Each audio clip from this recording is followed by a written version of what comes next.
Rita Mundim já está comigo por aqui, seja bem-vinda, Rita. Ei, boa tarde. A inflação veio deflação, mas na verdade, né, nada mudou. Pois é. Realmente, é isso aí. E como que a gente viu o IPCA 15 de agosto mostrou essa possível deflação, os bancos dizendo que é um viés de baixa, tem o efeito do bônus de Itaipu, claro, que depois esse bônus é cobrado também nas nossas contas. E aí, a gente pode esperar um pouquinho de alívio, um pouquinho de dado positivo ou é só aquele famoso arroz de festa? Olha, se a gente estivesse aí no verão, eu diria que seria uma chuva de verão, né? Ah, Ela é passageira. Então é uma coisa que não é recorrente, foi pontual. O bônus de Itaipu tornou as contas de energia do mês de agosto, né, aquelas apuradas entre o dia 1º e 30 de agosto. Então esse efeito também virá no IPCA fechado, porque houve uma distribuição de 872 milhões que foram abatidos no cálculo das contas de energia residencial. Da última vez que nós tivemos esse bônus de Itaipu, a energia, que dessa vez caiu 6,25, isso foi em janeiro de 2025. A queda foi de 15,46.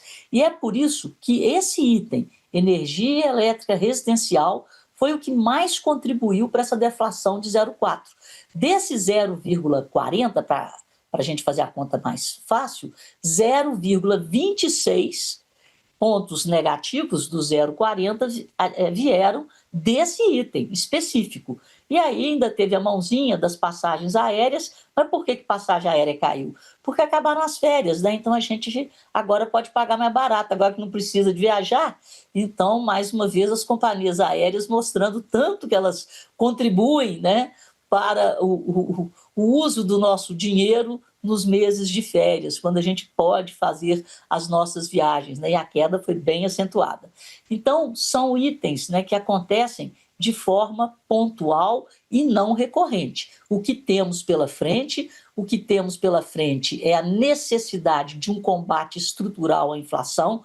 Aí nós estamos falando de equilíbrio das contas públicas pelo lado do governo. E tem aqueles fatores incontroláveis, né? O El Niño está vindo aí, a gente está convivendo com o verão extremamente forte lá na Europa, as coisas estão apontando porque a gente pode ter eventos climáticos desagradáveis que podem influenciar aquele item, né, que mora dentro do grupo alimentação e bebidas, que são a alimentação no domicílio e a alimentação fora do domicílio, que deram uma trégua, mas que a gente fica aí com receio de que as coisas voltem a subir no consumo básico do cidadão.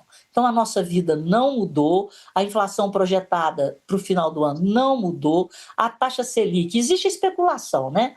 A taxa Selic não vai cair abaixo, na minha opinião, de 13,75. Isso não vai mudar a projeção dos anos futuros.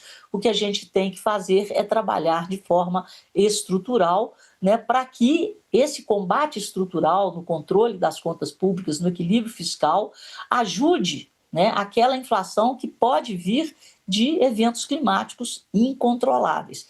Basicamente, o cenário é esse. Então, aperte o cinto, porque não melhorou o poder aquisitivo de ninguém. Rita, e nos Estados Unidos, o PCI, que é o principal índice de inflação acompanhado pelo Fed, subiu 0,2% em julho e ficou 3,7% em 12 meses. Esse número veio dentro do esperado, mas ainda mostra uma inflação acima da meta. Será que existe espaço para o Fed cortar os juros do mercado? Ou podemos precificar e esperar uma alta vindo por aí? A maioria dos membros do Fed tem sinalizado nessa necessidade de trazer, sim, a inflação para o centro da meta, né? E lá é 2,5%. E só 3,7% foi julho em comparação com julho. O número anualizado ficou em 3,3%, mas mesmo assim muito acima da meta que eles estão buscando. E tem um ingrediente nisso daí, e esse ingrediente ele começou a fazer preço na semana passada, que foi a decisão do Tesouro, numa conversa, né, que o Scott Bessent teve lá com, diz o Trump, que conversou com ele para que ele intervisse na compra de títulos do Tesouro, né, aumentando a recompra. Esse evento começa a partir do dia 9 de setembro, vão ser usados, o Tesouro americano ele tem 1 trilhão em reservas no Federal Reserve, então eles vão dobrar de 2 para 4 bilhões por recompra, essa recompra de títulos para tentar fazer com que o custo de carregamento dos títulos mais longos, acima de 20 anos, tenha aí um refresco. Estava e bateu o valor mais alto desde 2007, na semana passada, chegou a 5,31%, e são nesses títulos que os bancos centrais do planeta aplicam parte das reservas. Então, esse é o custo de carregamento mais pesado da dívida americana, que bateu 40 trilhões. Então, diante dessa trajetória da dívida crescente e de um custo dessa dívida que pode chegar em 2026 a 1 trilhão e 600 bilhões de dólares em juros, é o terceiro maior custo do orçamento americano, perdendo para a saúde e para a previdência social. Então, é uma coisa que está preocupando o mundo. E se os Estados Unidos estão aí à la Brasil na questão fiscal, nós sabemos como funciona. Se o seu risco aumenta, a taxa de juros não cede, e não cede tão fácil.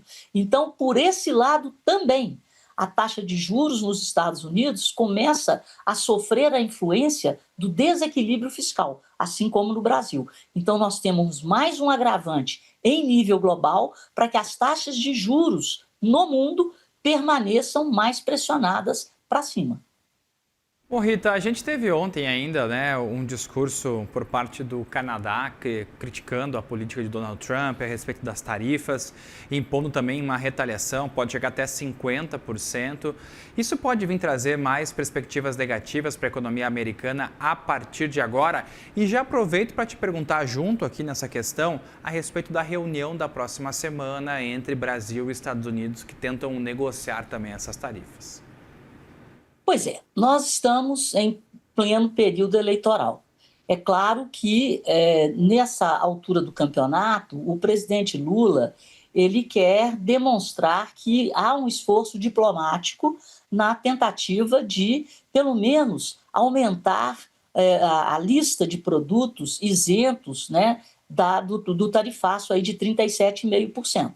Então, é um aceno positivo, já deveria ter sido feito há mais tempo, mas vamos ver se a diplomacia vai funcionar mesmo ou se o presidente Lula vai voltar com aquele discurso da soberania nacional, onde ele usa exatamente o tarifaço e a briga dele, a luta dele contra os Estados Unidos, contra o imperialismo, e esse discurso não agrada em nada os Estados Unidos.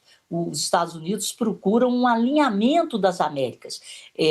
Pela primeira vez, né, nesse século, a prioridade americana, sob o ponto de vista da diplomacia, é ter a chamada doutrina Donroy, né, um alinhamento das Américas ao pensamento americano. E o Brasil fica meio fora da curva nisso daí. Então, é uma questão geopolítica que está dentro desse emaranhado das tarifas. Em relação ao Canadá e a todos os outros parceiros comerciais dos Estados Unidos, que é o mundo inteiro, né, qual que é o tratamento? Legal comigo, legal contigo. Em relação ao Canadá, o problema é o mesmo do Brasil, um desalinhamento, né, do governo canadense em relação ao pensamento, à doutrina americana de alinhar as Américas ao pensamento americano. Aí o Trump vai e pune.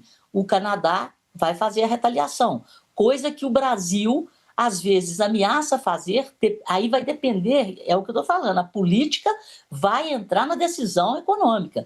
Aí vai depender politicamente qual será a estratégia do presidente Lula para falar com o seu eleitor em relação ao posicionamento do Brasil com os Estados Unidos. Só quero lembrar que nos últimos 200 anos nós nunca tivemos um embate tão, né, um desgaste, né, nem embate, um desgaste tão grande no relacionamento Brasil-Estados Unidos, exatamente por essa questão de soberania nacional envolvendo as tarifas, envolvendo tudo, com o Brasil alinhado a uma política, a política do multilateralismo passando pelo BRICS. E na hora que o Brasil passa pelo BRICS, ele se alia, né, à China, à Rússia, à Índia e àqueles países convidados, né, para entrar no BRICS. E se distancia, né, do pensamento americano e se aproxima daquela tal moeda que poderia estar em gestação para competir com o dólar. Então o negócio está é um emaranhado muito grande. Rita Mundim, muito obrigado aqui pela participação, por ter nos ajudado a entender esse cenário todo, Brasil, Estados Unidos, está tudo conectado, é um pouco separado ao mesmo tempo. A gente conversa numa próxima, viu? Amanhã. Até.